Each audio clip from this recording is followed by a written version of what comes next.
Exodus chapter 17 verses 1 through 16. Asterisk. All the congregation of the people of Israel moved on from the wilderness of Sin by stages, according to the commandment of the Lord, and camped at Rephidim. But there was no water for the people to drink. Therefore the people quarreled with Moses and said, "Give us water to drink." And Moses said to them, "Why do you quarrel with me?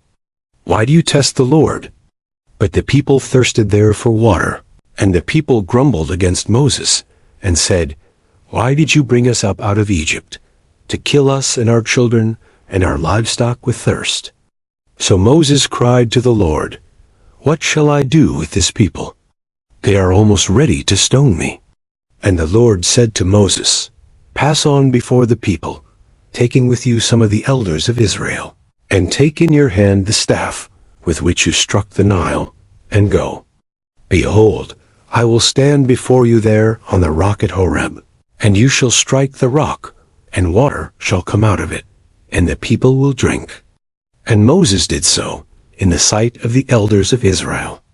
And he called the name of the place Massah and Meribah, because of the quarreling of the people of Israel, and because they tested the Lord by saying, "Is the Lord among us or not?"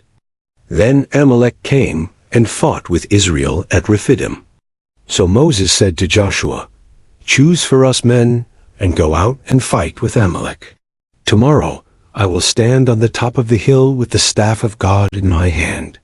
So Joshua did as Moses told him, and fought with Amalek, while Moses, Aaron, and Hur went up to the top of the hill. Whenever Moses held up his hand, Israel prevailed, and whenever he lowered his hand, Amalek prevailed.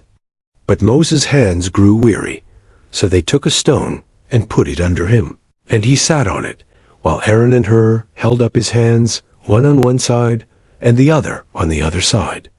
So his hands were steady until the going down of the sun. And Joshua overwhelmed Amalek and his people with the sword. Then the Lord said to Moses, "Write this as a memorial in a book, and recite it in the ears of Joshua, that I will utterly blot out the memory of Amalek from under heaven."